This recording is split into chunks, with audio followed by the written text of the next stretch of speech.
And I began to get really worried. I began to Oh have friends say, no. dude, have you looked at this? Have you seen this? This is amazing. It's going to knock Leela down. And I thought, knock Leela down? Where do I fit in? Oh, man. Welcome, everybody. I have a very, very special guest here. It is Albert Silver. I'm very thrilled that I can talk with him a little bit about Fat Fritz and, of course, Fat Fritz 2.0. Albert, welcome to the Zoom chat at the moment. Well, thank you, Artie. It's a pleasure to be here. Yeah, thank you so much for being here and taking the time because you are certainly a busy man. Just for the people who've been living under a rock, can you please give us a little short introduction, who you are, what you're doing, and how you came to do stuff with Fat Fritz? That's not a short introduction, particularly that last part. Can be longer a little. Okay, then let's who are you? Let's I'll, start with that. I'll try to summarize it. All right, Okay. all right. So let's see. I've been a chess fan since I was 16, 17. I learned the moves a little bit earlier, but I really started to play only around then. Was living in Europe most of my life, born in the United States. Moved to Brazil. Then I started doing some odd things because I was studying French literature of all things, frankly. And I began to do interface design for the Chess Assistant company, a rival company of ChessBase at the time. This was in 1999, and it started with a lot of complaints and stuff saying, yeah, your software doesn't work because of this, you should change it to do that. And eventually they hired me. I still haven't understood how that happened. And that worked for about 3 years. It really did. I don't know why, but it produced some really wonderful stuff. And eventually went its course. And I branched out. I started to do work in translation. Then around 2010, I was a big fan of ChessBase News. I read it like everybody did at the time. It was the #1 source of news and great articles and stuff. And Frederic Friedel was the power behind it. He really was. He was the engine, no question about it. And I read an article I wasn't happy with. I thought there was that, I was used to having, no, I was used to having, this sensibility about chess players and understanding. It wasn't like the mass media who doesn't seem to understand what was going on. And this was by a guy who was supposed to really know better. He was a FIDE master, a well-established journalist. This was not Frederick, by the way. And he wrote an opinion about young Giri, which I just thought was just completely absurd. And I wrote a really angry email to the editor, and I said, "Really, it's unbelievable that you could write like this." Oh yeah, no. And I didn't just mouth off. I just began explaining why this was wrong, Sure. why this is a complete misinterpretation of what was going on, a mischaracterization of the sporting element, and I forgot about it. I just wrote that up. No, I did because I know this. You sound like this is something like something specific to me. It is, but I Mhm. do this all the time. I'll write to the New York Times. I'll write to the whatever. I don't expect replies. I do this to get the stuff off of my chest, just to say I said what I had to say. But I always try to do it constructively. I feel that if you're Very gonna be helpful. if you're gonna be mad, be constructive. Don't just say this is crap, because for Yeah. me that's a turn off. Nobody's gonna look twice at it. And I forgot about it. And then about 8 days later, I get an email by Frederick saying, "Yeah, dear Mr. Silver, I thought this was really interesting what you said.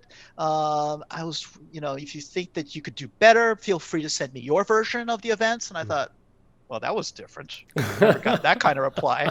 At the best I usually get is like, "Thank you for sending an email. End of story."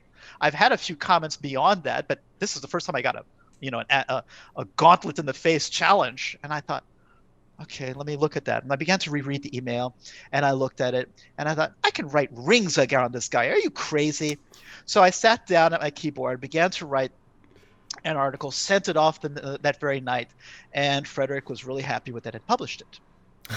And this really caught me off guard. I mean, I was just doing this for personal I get that. satisfaction Yeah, kind of yeah. thing. How long Just to ago show. was that? Sorry. This was in 2010. Oh, okay, okay.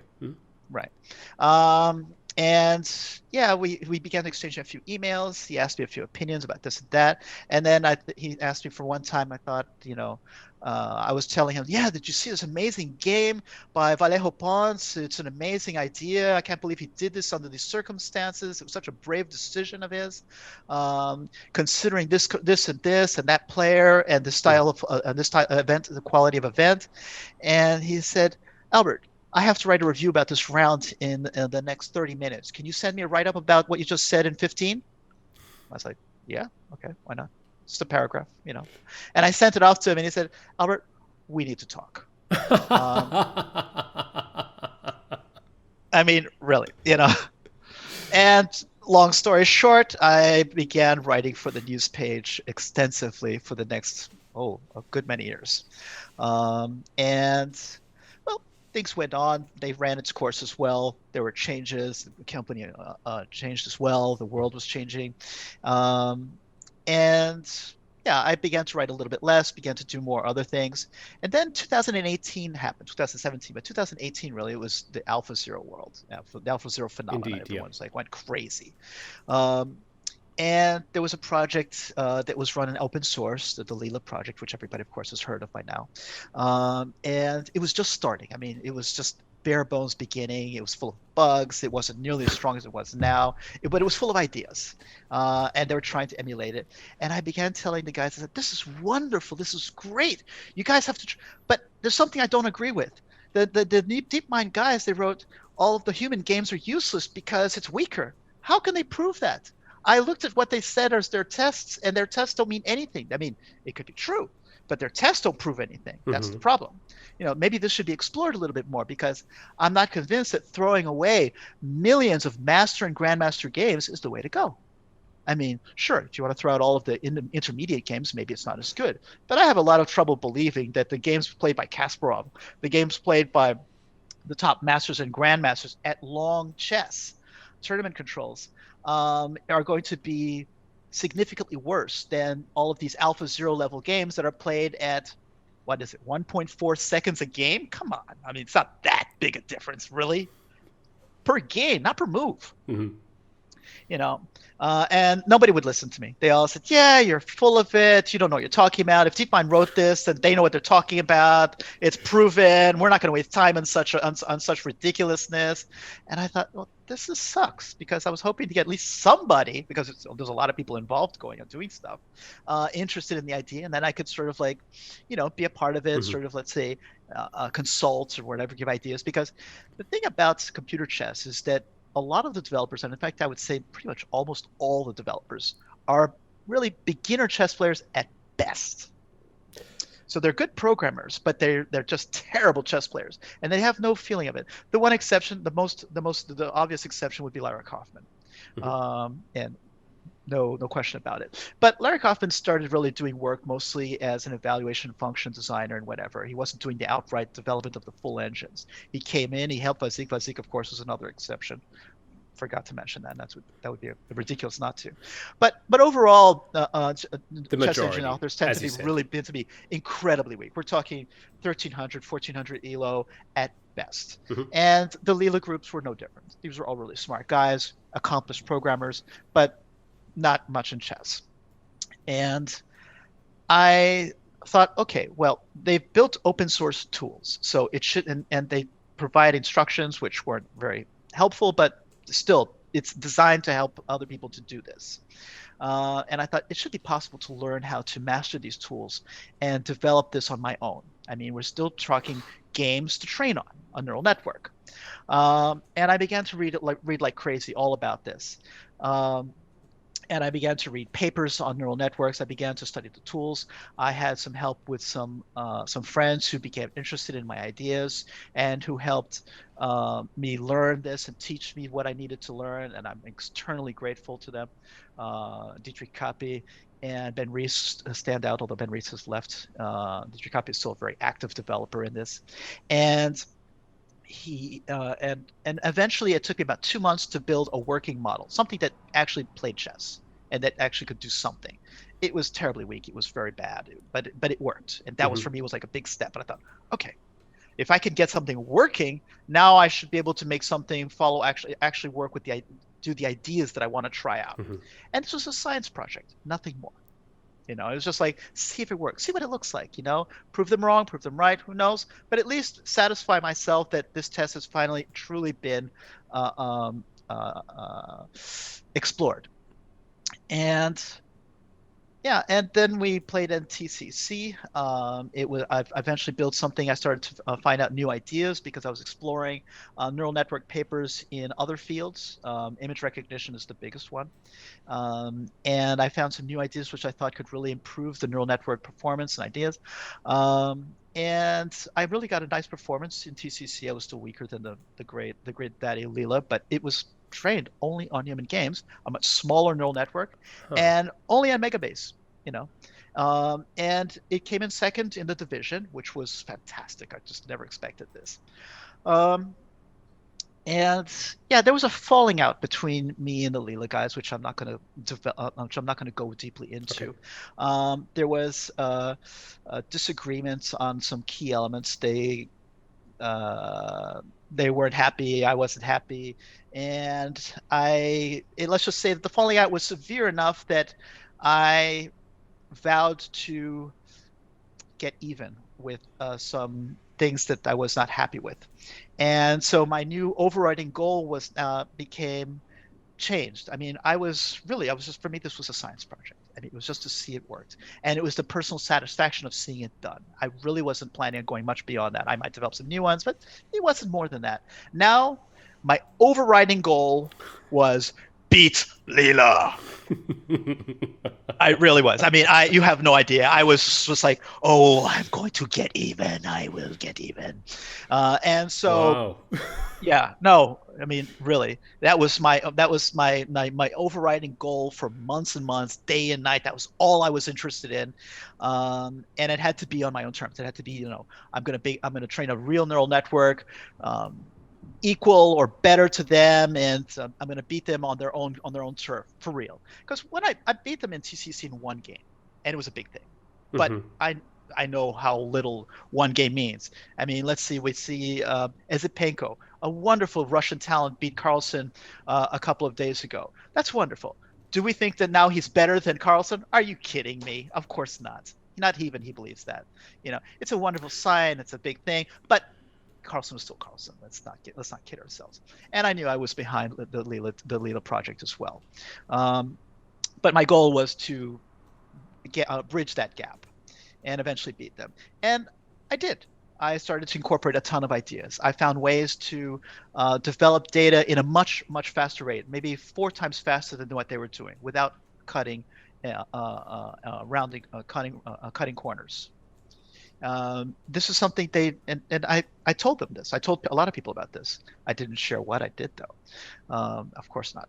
And there were some doubts and people claiming, yeah, this is nonsense. It's impossible. Whatever. There's only one way to do things. And I said, no, there isn't. And I said, are you saying that you're smarter than all of the Leela guys and whatever? I said, no, no, I'm not. I'm not. And the thing is that it's the famous phrase, invention is the mother of necessity, right? Mm-hmm. And the the or is it necessity is the mother of invention? Oh God, I hope I'm not getting that backwards. shall I quickly look it up on the No, internet? no, forget it. It doesn't matter. It doesn't matter. Anybody will just realize how Well, how how, how mentally deficient I am at times. It's okay.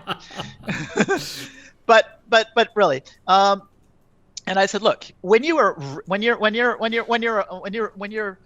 rich in resources, as the Leela community is, because they have hundreds, maybe thousands of people contributing computer time and whatever, you're not interested in trying to develop the most efficient way possible because you don't need to. hmm. Why? You're already producing more data than you can use per day. So why are you? What's the attraction in trying to build data even faster and more efficiently? Remove people from the project? You can't train it any faster than it's already being trained. So no, there's really no interest in it. I don't have that luxury.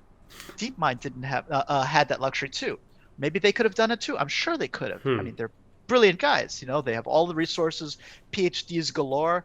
Why didn't they try that? Well, if you can run around with $1 million of equipment and just casually flip a button and run $100,000 an hour just to do your stuff, why do you care about trying to do this? It's like a millionaire who's going to sit there trying to count cents on the price of milk. He's not going to try it. He doesn't care. He's got better things to do than to worry about such things, you know. And that's the difference between me and them. And I just found it because I had to. I had no choice. If I didn't do this, then there was no way I could have done what I did.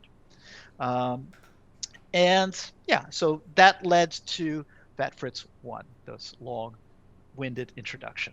Um, Wow. and yeah, I mean, I did cut a bit of corners. No, Frederic that's Friedel, I have to acknowledge it. He gave me a big hand. He bought a computer, and hats off, my dear friend. And he gave me an extra resource that made this possible. This was a personal thing. This was not between me and ChessBase. This was between me and Frederic Friedel. It was stored at his house. And he said, look, I don't think I can explain to ChessBase why they should back you up on this because we don't even know if this is going to work. I believe in this. I think this is fantastic. I think this is a wonderful idea. If it doesn't work out, I'll give the computer to my son. I'm sure he can figure out something to do with this productively. He's a programmer. And I thought, okay, okay. And if it does, well, then we'll see what happens. And of course, things did work out amazingly. Um, and he finally spoke to ChessBase. He said, "Look, Albert's got something amazing going on. This thing is just taking off. It's really far beyond belief, beyond our expectations, and it really was." Um, and my goal to, let's say, beat Leela, the neural network that they had at the same size, which was the same size as Alpha Zero, came to fruition. So in that sense, I was able to fulfill that particular aspect of my goal, and I was very pleased with that. But that came out Fat Fritz 1. It was included in Fritz 17 as, let's say, the main complement. There were some concerns because, honestly, Fat Fritz requires a really fast GPU to reach its maximum potential. And but it turns out that by then, in great part thanks to the Leela project as well, because Leela had helped, let's say, advertise this need before, it became less of an issue. It became less of what? A GPU? What the hell are you talking about? Are you insane? This was already becoming, let's say, more commonplace knowledge in the chess world.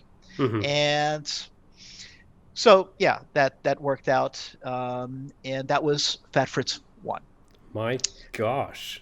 Like, Yeah. wow. What an emotional and interesting story in the end.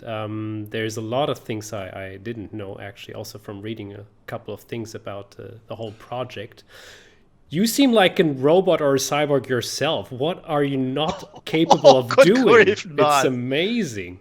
I mean, Well, I'm really you're flattered, but but yeah, you're I mean, capable of it seems you're capable of a lot of things, and you have an sure. unlimited amount of power and energy to fulfill the things you're attempting to fulfill, or your projects are bound to. Yeah, um yeah. I tend to, this is actually. I mean, I'm not going to talk about the bask in the praise, but I will say that I have a history of obsessive behavior in the projects I undertake. Um, as you can Good or imagine, bad? yeah, that's the question, really. I think that's for a lot of the things I do, and at least to achieve the some of the successes I've had, you need that. You have to be able to focus and dedicate yourself all the way, because any less, and you're going to be behind the curve or at the curve, and the only way you can really do it is going all in. And I don't really know any other way to do things. I mean, Interesting. I get interested in things, and I have to know everything. I have to learn about everything. I have to understand it all. I mean, it's just the way I operate. Nice. So now we've been discovering kind of how it all came together, and now we're shortly before releasing Fat Fritz 2.0. Yes. So the next milestone is shortly upon us, and things have changed. Like, Oh, yes. not only like a little bit, there has been this little update and here and then, something significantly. massively has changed. And I'm just mentioning the thing you said already, the graphic Yeah. cards, the GPU. I mean, graphic cards have changed a lot in the last Oh my couple of years, from goodness. my understanding. So Yes. my idea, as somebody who has a computer, a graphic card is for giving good graphics. But now it comes more and more into mining of AI. bitcoins AI and is the number AI. Exactly. AI is the number one reason that NVIDIA has changed their architecture. They've advertised ray tracing, which is their excuse, let's say, to develop it. Hmm. But in the end, what they've really done is that they've married two different fields that they were developing for. They were developing special cards that were especially useful for artificial intelligence researchers and developers at very high-end machines, which they're providing for computer centers and research firms and whatnot. And of course, we've seen AI explode. And they had, of course, their high-end graphics units, which of course were specifically for games and 3D modeling. And they've managed to combine the two together now, and that's really the difference between the new cards in the last two generations, Hmm. the 2000 generation and 3000 generation, which is what they're called nowadays, RTX. Their biggest feature really is that they actually cater to two different markets, super gamers and AI researchers. So now both are buying them for different reasons, but they're buying the same cards. Crazy stuff. Yeah, yeah, excellent. That's one of the parts. Yes. So graphic cards, interesting theme, but one of the most groundbreaking things happened, and it is not related to graphic cards. And I'm sure you know what this is Yeah, about. Tell us all about the new thing, which is NNUE. Yeah, taking over. right. NNUA, Yeah, exactly. yeah.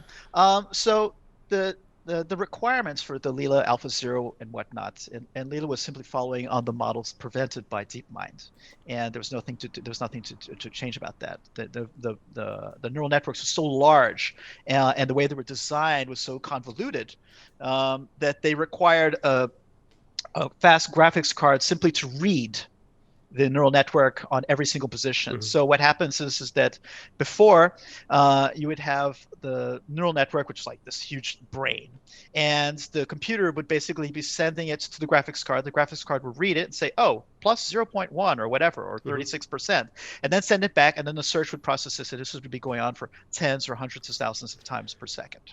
And now the NNUE revolution has hit us, and it doesn't require a GPU, which is huge, Hmm. huge.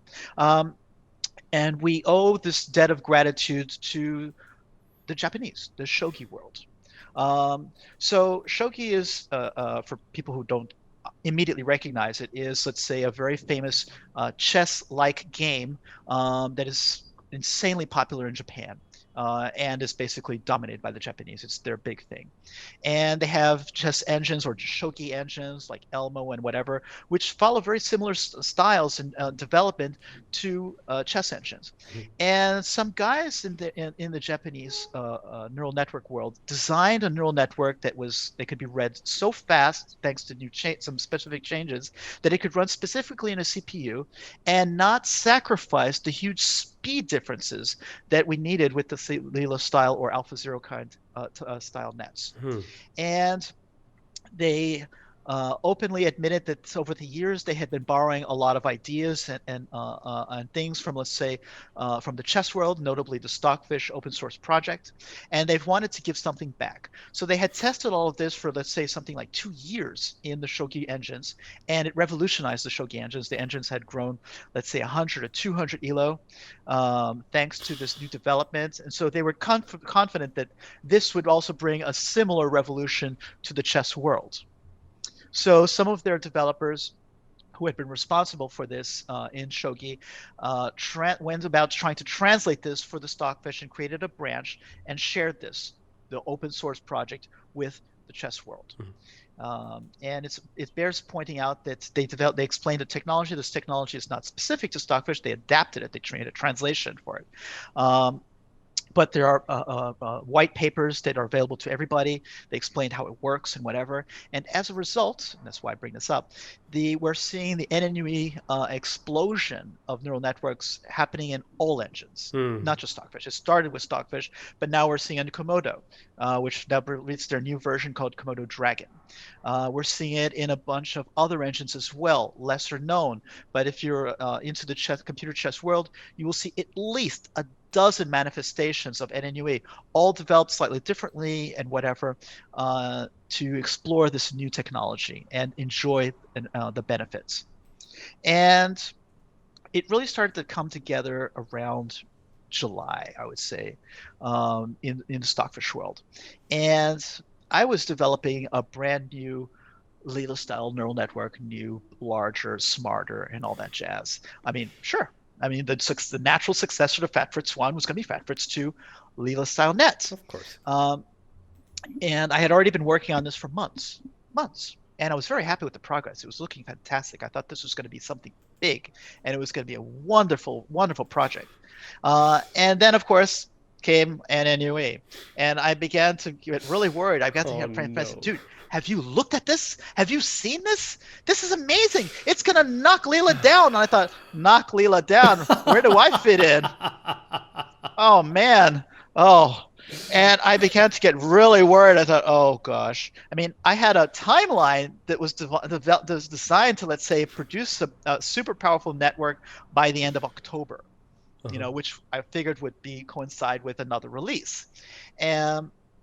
And I began to study the results, and I began to look at what they were doing. And it wasn't quite there yet, but the signs were all there. And I began to think, oh, this is going to be big. This is going to be big, and this is going to be bad. Bad for me, big for everybody else. And I thought, okay, I had to make an executive decision at that level, at that point. First, can I do this? Can I do this new technology? I mean, I have no familiarity with it. I'm an expert at the Leela style nets. I really understand and master all the things that are going in and out of it. But this, nobody knows anything about it. I mean, we just have some bare bones. We have some tools, and there's a ton of functions. Nobody seems to understand anything about, really. Even the guys who were developing the earliest neural networks for it, they just understood the parameters that were passed on to them by the shogi guys without any clue as to how this affected anything. It's like, yeah, we tried this. This is in our opinion the best thing. And it's like, okay. And of course, you go with that because you don't know any better. You have no experience. And I saw all of this and I thought, okay, I have to make a decision. If I continue the way I'm doing with this Leela net, there is a chance that I could arrive in October with my super Leela nets, or Leela style nets, to put it that way, and I could already be obsolete. This new technology may already be maturing by then because it's already end of July, mid-July, and by October they could be beating my pants off, and I'm going to be like, yeah, I have a super new network that doesn't beat anybody anymore. Yay! And I thought, oh God, what do I do? And I was tortured about this. I began to read about it, and I stopped everything for, let's say, 10 days. I mean, literally, I stopped everything.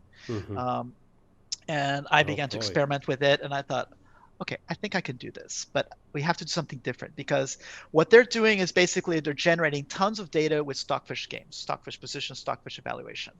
And everybody's doing the same thing. Everybody.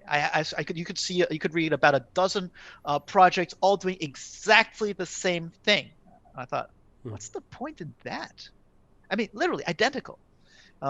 Some better than others because they seem to be experimenting more and have a better understanding about it. But it was the same thing. And I thought, this is boring. And I mean, really, and besides, how can I possibly beat them by doing the exact same thing? So, and of course, the goal had to be to beat them. I mean, really.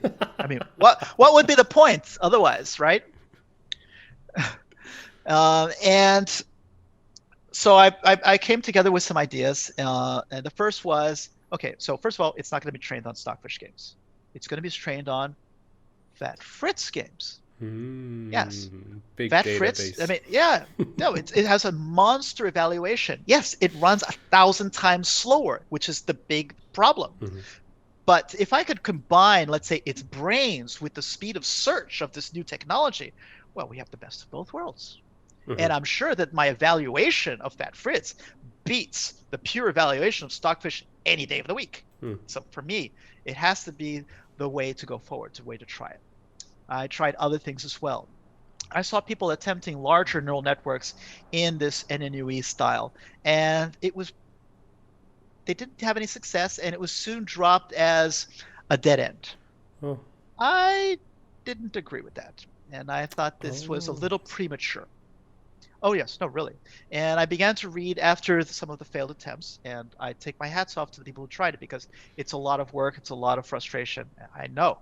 And I began to read comments in, let's say, the Discord of Stockfish, which is, let's say, a community chat area where people discuss ideas with the developers and developers explain what they think about different things on a day-to-day and immediate hands-on process.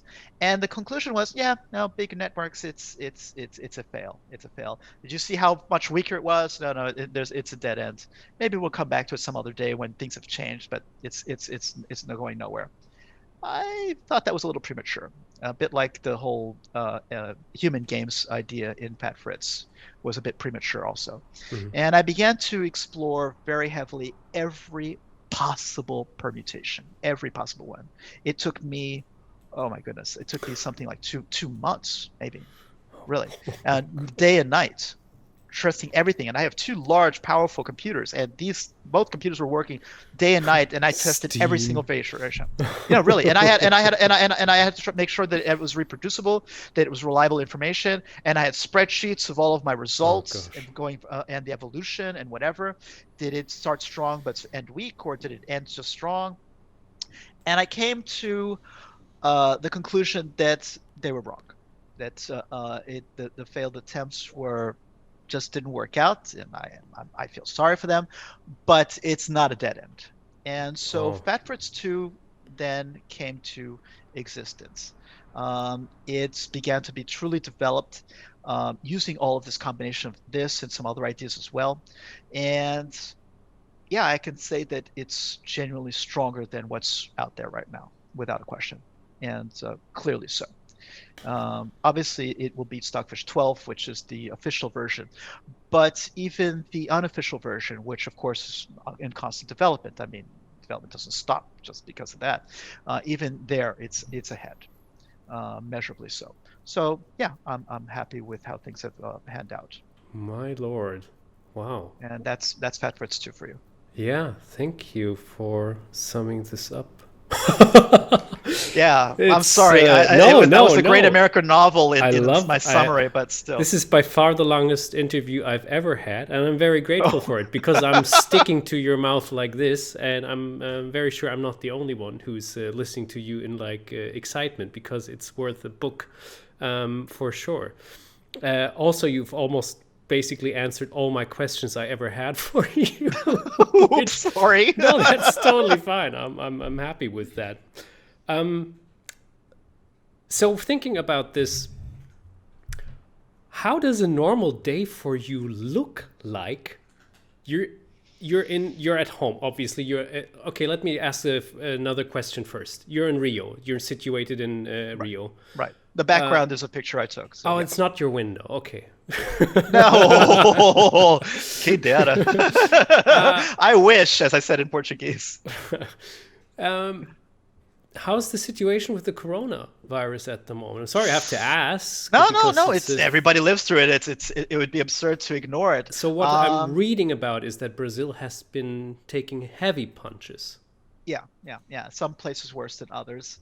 I think the biggest problem here is what we see in a lot of places, probably possibly not in Germany, where they seem a little bit more, I don't know, accepting of the German. reality. Okay. But yeah, but let's say the United States, we've seen that controversy where some people say it's all fake Yeah, news yeah, or overblown media hysteria, and we have the same thing here. yeah. Um, Mm. and as a Doesn't help. result, no, it does not.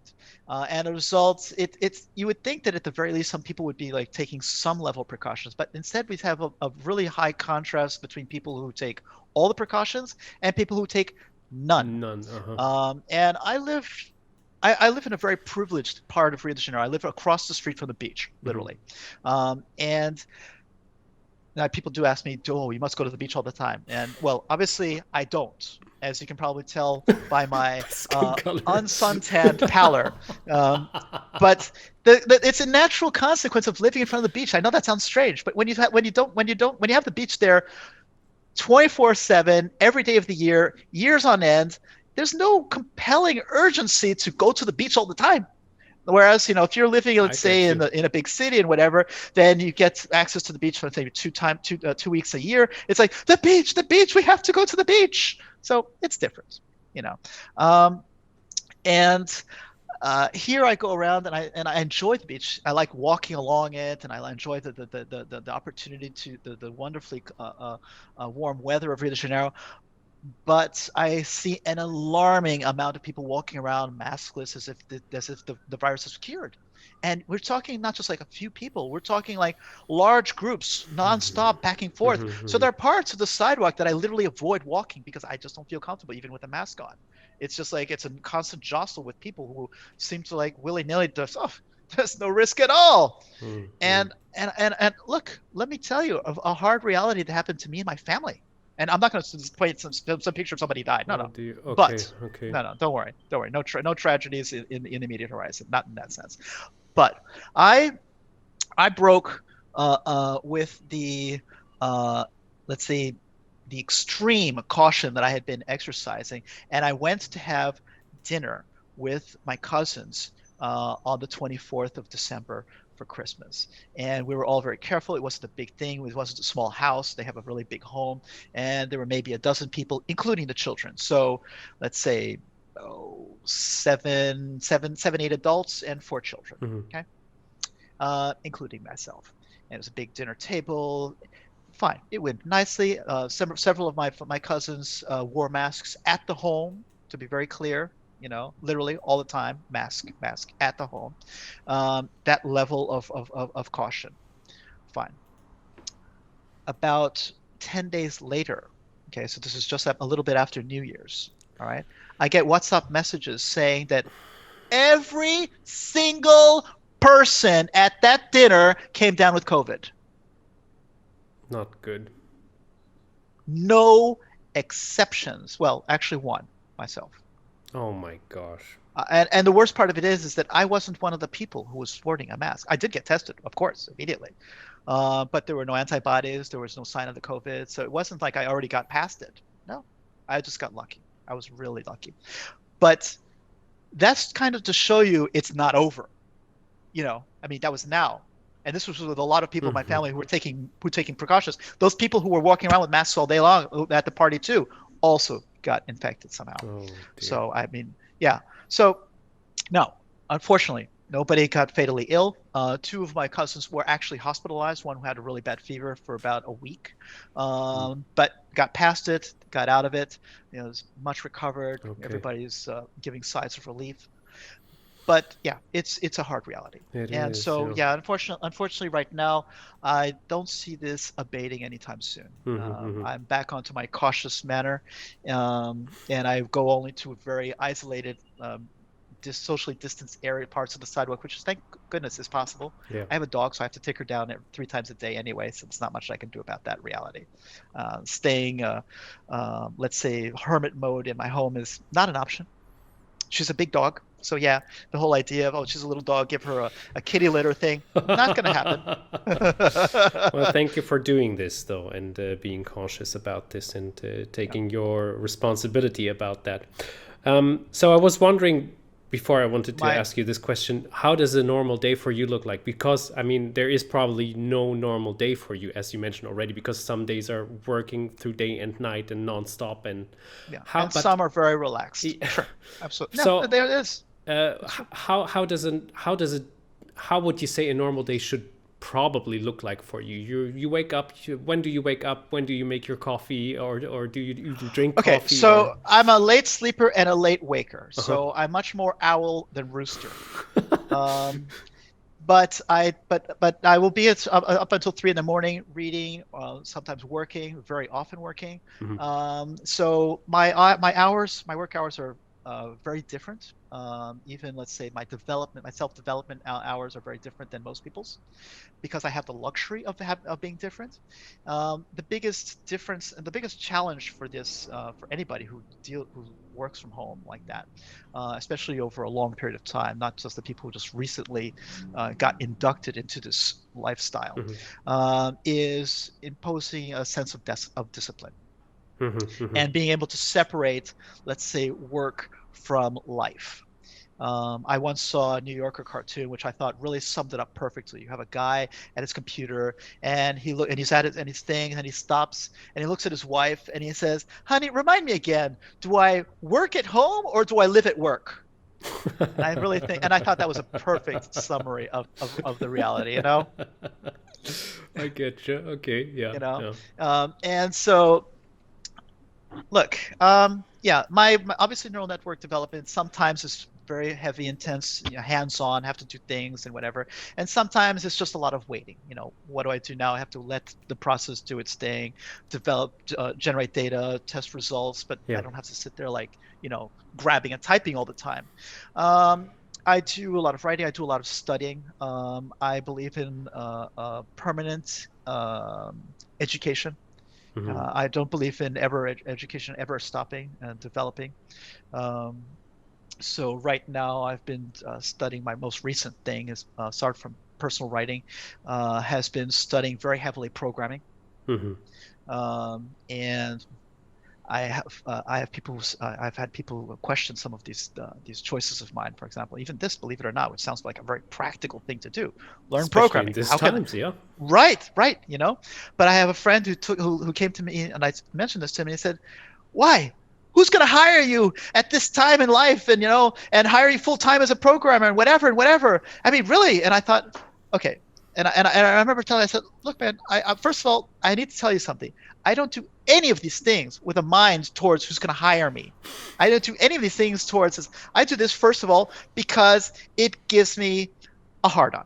I mean, I hate to put such a crude metaphor, man, but honestly, man, I get so Ladies and excited by this. I'm gentlemen, like, Albert Silver. yeah, I'm sorry, man. I'll be looking at something like, this is so cool, Mhm. yeah, Mhm. and I'll get really involved in it, and I'll develop it, and this for me has to excite me independently of anything else. The lucky thing about things in my life, in this sense, is that every single thing that I've undertaken in that sense has somehow managed to become profitable. But it never started as with that in mind, not even as a back thought. I do it because it's something that I think is really, really great. Um, Mhm. but writing, photography, everything has managed at some point to turn to something that's been, let's say, a profitable enterprise. But I don't start like that because you can't. You have to first have a passion for it. And the passion can't come from, I'm going to get a paycheck. If I wanted just to get a paycheck, I could go get a hard No, job at money is not McDonald's a or good something. motivator. No. No, I mean, not like that. I mean, it's a motivator for you to not starve. But as long as you're not at that level, then no. Mhm. You have to start with a passion for it because the passion will feed whatever you're doing and take you to another level, simply because of the energy that you do without any restriction. Because you do that in your free time because that's what you love. That's because it's what excites you, you know um, and that somehow always lends itself to a different level of creativity, of quality, that somehow becomes something that can work for you, and that pays its own way and justifies the time you spent in it, even if it's not a forever project, even if it's not the career that you retired on when you're 8, when you're 75 or whatever. Doesn't matter. Mhm. But it justifies itself. And these things all also add to yourself. Now, I've taken a long detour here, but this is what I do with these are the things that I ended up doing. I will be Excellent. doing things that excite me, that interest me. A non-profitable enterprise right now, completely non-profitable, that I can't see any profit immediately. Even, I mean, programming, you could still, imagine, project some kind of way of making that profitable. Is board games. Ha! Not let's Really. Nice. Yeah, not like Monopoly or Risk, which of course are the most obvious dinosaurs of the field, but there's a very rich world of very complex board games, some less complex, some more complex, very rich. And my secret goal, and now I'm going to tell you something that I've only told Oh, my young nephew. Yes, my secret goal right now is to develop programming skills sufficient where I can develop new neural networks completely independent of chess for these board games. And maybe oof, sometime, yeah, some of them are very complex, and I want to try to see get to that level. That's going to take a while, but that's like my long-term project. So I nice. don't expect that to happen this year even. Um, but that's what I want to be able to get to in terms of skill level, and that's a project that excites me. Maybe at some point I will learn enough about programs to design my own, and maybe I'll Hmm. develop my own AI. Who knows? But that's all speculation. But right now, those are the two ways I've managed to combine the two into some overriding goal that keeps me Sweet. motivated. One thing I wanted to still ask you, and I know that this is still a private thing, but you have had, this is just for the viewers or the people listening. You had a very, very tough moment, which you explained, where you have put loads of amount and of work to make something very beautiful, very amazing, and almost before it got finished entirely, you got the message that might work. That might work better, and you took the decision to use the better technology, and Yeah. put all this work and all this energy, probably not into nothing, but you knew that this thing was for something else or another day, or maybe Yes. not helping Yeah. at all. Yeah. This is the sunken cost fallacy, and it's one of the most difficult things for any human, also me, to acknowledge that the amount of work or the amount of money or the amount of whatever it is you put into something, to let go of it. How did you manage to do that? It was torturous. I mean, it really was. I mean, understand, I had already been developing this new larger neural network for months and months. I had spent thousands of dollars on its development, and suddenly I'm faced with the option of becoming obsolete by the time I reach its conclusion. And I considered myself incredibly fortunate. I really did. I considered myself incredibly fortunate that this all happened at a time where I actually had time to make Hmm. that kind of Hmm. decision and adapt and possibly change course. Imagine if this had happened, let's say, I don't know, October or November, and it's too late. I mean, already at the end. Now it's really too late. There's nothing I can do about it. Dropping it now would be completely pointless. Hmm. Um, but it was torture because I consulted with several friends who had followed my project, who are passionate about it as well, as passionate as myself almost. And I mean, all of these projects are passionate, projects. I get installed and you want it, you love it, you're excited by it. And now I'm faced with literally just not only just changing direction, but dropping it all. I mean, it's all going to be for nothing in the sense that nothing that I've produced and done for the last months is going to contribute directly to this next project at all. Hmm. You know, other than to say you were busy, you didn't stop working, but that's just. And I I stopped everything for about 10 days. I began looking at it, and I began questioning my decision, and really it came down to two things. I mean, really two things. The first was reasoning. All my sense of my Hmm. analysis of the situation, my logic, just cold reasoning told me Difficult to that get that when I point. got when I yeah no I mean that was one thing. The first thing was just the reasoning. All of my reasoning told me when it comes to the end of, let's say, October or November, this is going to be the thing, and everybody else is going to be way behind, not a little behind, way behind. And if you continue down this direction, you will be, if this is all true, and your cold analysis turns out to be true, because I could be wrong. Maybe it will be nothing. Maybe it'll be, yeah, we thought it was going to be this, but it didn't really pan out that way. Um, or maybe I would be wrong.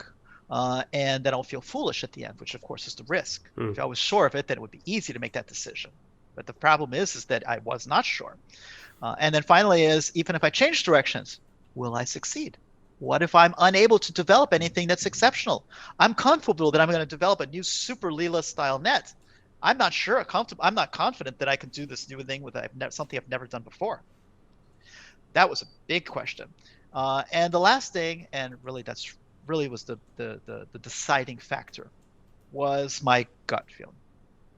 I mean, my gut feeling. My gut feeling deep down, I asked myself honestly, ask yourself just if you were going to tell somebody what your gut feeling was, what you honestly thought, just what you everything tells you inside you, what do you think is going to happen? What do you think? And I thought, my gut feeling tells me that if I don't do this, I'm a fool. I'm a Mm. complete fool. And if I get to that end and I play it safe and I fail to adapt, I will have made all the mistakes that I criticize other companies and other industries for not for making, for playing it safe when all the signs were there to tell them things were changing. And I will have nobody to blame but myself. And I can't live with that. I can live with making a mistake and finally making a decision that maybe turns out to be nothing special, and then I'll just figure it out. But I can't go with the direction that I failed to do what I've been critical of so many other people in industries of doing, which is failing to adapt, having all the signs there. Everything was screaming, this is going to change. This is Hmm. going to happen. How could you not respond and react to all of those warning signs? You have nobody to blame but yourself. And now I'm faced with that exact same reality in a more Yeah. reduced microcosm, but still. Um, if I don't react differently, then I'm no better, and then I'm a hypocrite, and I'll have to own up to that, at least inside of me. Even if I publicly, I'm like, well, how could I know? You know, but but inside, I will know the truth. Inside, it'll be like, you're Yeah. an idiot, Yeah. you're a Yeah. Yeah. fool. You had all the signs and you didn't act. And here I have the chance. And I'm like, look, you just have to do it. You have to do this. You have to do it. And if it doesn't work out, fine. But at least you'll know that you've listened to yourself. You listened to what your reasoning said. You listened to your gut. Everything told you it was once the same thing. And if you don't go with that, then I don't see what the point is. Mm. Thank you for your bravery, Albert. That was otherwise we wouldn't have brand new, Fat Fritz too. wonderful Fat Yeah. Fritz Well, number two. I feel very fortunate that it actually did work out though, because I mean Yeah. it could have gone wrong in True, so true, many true. ways. Yeah. Yeah, absolutely, absolutely. So this is it's I could good find myself down, well over ten or $15,000 in expenses and development costs with nothing to show with for it. nothing. Yeah, that's Yeah, probably the really. worst part of all of And that. that would have been like this. Oh But gosh. it isn't. Yeah. Instead, as you can already see in the article which you've written about, there's a lot of things which are not only the NNUE, but one of the very interesting features, in my opinion, is the openings, which Yeah. are going a bit different. Can you emphasize a little bit about this? So one of the curiosities is that, and I've had this discussion with several top players, to be honest with you, and I'm talking like top players like um, Super World GMs. Championship caliber. Yeah, really, really. Um, and I bring and I mentioned engine style, and they have a trouble understanding this. And it's like it's just strength. It's just elo. It's either 10 elo more or 5 elo less, and that's all there is. This style talk is nonsense. Um, and I mentioned this to a super GM who uses Fat Fritz to this day regularly in his work. Um, and I brought this up and I said, look, let me give you an example what I mean by that, okay? And he said, okay. I say I have very, very positive results against engines, fine. Otherwise, with Fat Fritz too, I'm very happy with it. But it's not a universal 10 elo better than engine X. Even let's say if I beat Stockfish, let's say with the such and such elo points, that's fine after let's say 1600 or 2000 or 10,000 games. But it's not, let's say, across the board the same thing. Mhm. There are openings where underperforms. My engine underperforms considerably, where I'm barely break even Hmm. with an engine that supposedly is like tens of elo behind it. And there are other openings where it is beating it by much larger margins. So clearly, there are differences in style that are affecting how they perform in certain Hmm. openings. Um, and so in my tests, I have a very large suite that runs 1,600 games, and I personally chose the openings. It's balanced out. It does all the openings imaginable, and it covers them in a proportion similar to the human consumption in megabase. So let's say you'll have a similar percentage of Sicilians compared to a similar percentage of sub. You're not going to have, let's say, an equal amount of Alekhines with Sicilians because that wouldn't make much sense. Um, and the openings have shown, let's say, the ECOA, for example, for Fat Fritz 2, is not its best opening. Hmm. So yeah, you want to show that Fat Fritz 2 is not all it's hyped out to be. Fine, run matches with ECOA like crazy, and you'll probably be able to prove that's true. On the other hand, if you play ECOB, well, you're going to get a spanking. Hmm. If you play ECOC, 2. ECOD, it doesn't perform quite as well. And there are even specific openings of the D that does better or worse. Hmm. Queen's Indian, for some reason, doesn't seem to suit the Fat Fritz 2 quite as much. But King's Indian, oh, it loves that. Huh. And Sicilians or the openings like Italians or the Spanish, oh, it gobbles you up. It loves that. Oh yeah, it's a party. So the point is that there are clearly stylistic factors going in, and a top GM would benefit from understanding at least that much, Hmm. because sure, tactically they might find certain tactics at a similar speed. No denying that. I'm not going to say one is clearly tactically better than the other. Probably not. I'd be really surprised. But I mean, you'll find differences, of course, but there are clearly differences in their approach to chess, in their strengths, in their evaluation, that lend towards improved, let's say, analysis of certain positions, certain openings over others. And just like a GM who has seconds, he's gonna hire specialists in such and such opening because he knows that the analysis that GM is giving is going to be on a higher caliber Hmm. than those of other colleagues who might be higher rated but who aren't as deep experts in that particular line. And it's the same thing. Hmm. Hmm. Very good points. Yeah. I grew up with the 90s chess magazines, and when computer chess was, let's say, end 80s, when there was still like a mild smile towards the chess computers, and it's like, it'll take a couple of I've decades been until there. yeah, for sure you've also experienced that. Now, what point did I want to make? Oh, yeah.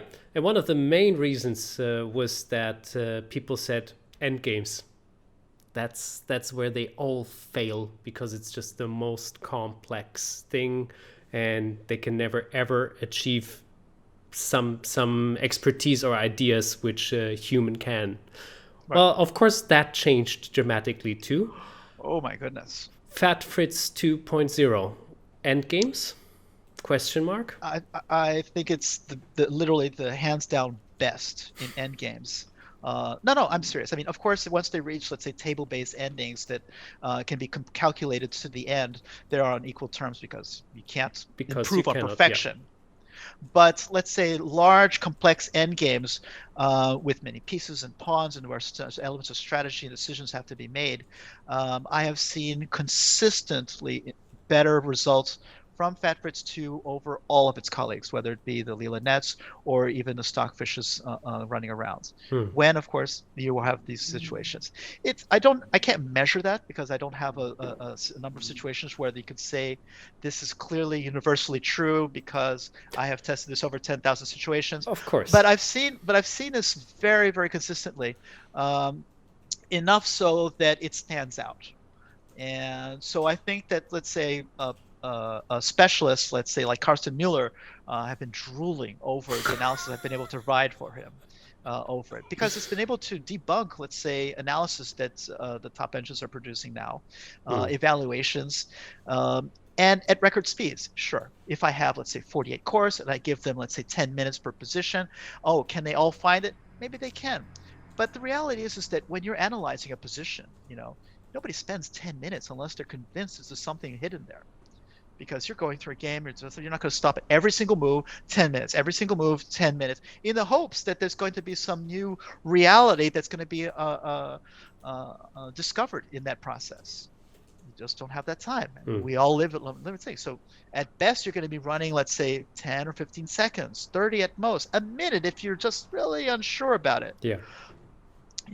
And so that's where it's really important that you have a higher quality evaluation, because it's going to make a difference, because those discoveries have a higher chance of coming out. And so right now I think that Fat Fritz 2 has a leg up in that particular area. Beautiful. Albert, let me check if I recorded. I'm just kidding. Oops! I did. That was amazing. I really enjoyed this interview so much. I had an absolute blast. I hope you liked it too. Is there anything you would want to say about Fat Fritz 2.0 from your point of view? Anything maybe which goes beyond the article, or something you want to give on your way? Now's your chance. Nah, I'm just the Fat Fritz 1 and Fat Fritz 2 have been projects of love and passion. Yeah. And I'm sure people will say, oh yeah, but you're making money off of it. That's true, but they were born of passion. They were born of the love of it. They're born of the passion to share it and produce something wonderful for chess players alike, because in the end, I'm a chess player first. Yeah. I started as a chess player and I'm a chess player last. And I've done this as much for myself as for others. And yes, if it's gone commercial and other people are able to buy it, that's wonderful. But it's so that they can also enjoy the fruits of my labor. Awesome. Albert, thank you so much for your time, for your honesty, and for the whole process. It was really, really mind-blowing, literally. I wish you that you can keep up with all this power. There's one thing you still didn't convince me of, unfortunately. I think you're still a very, very well-programmed cyborg. Oh. Does not compute. Exterminate. Albert, thank you, and wishing you all the best. It's my pleasure. Talk to you soon.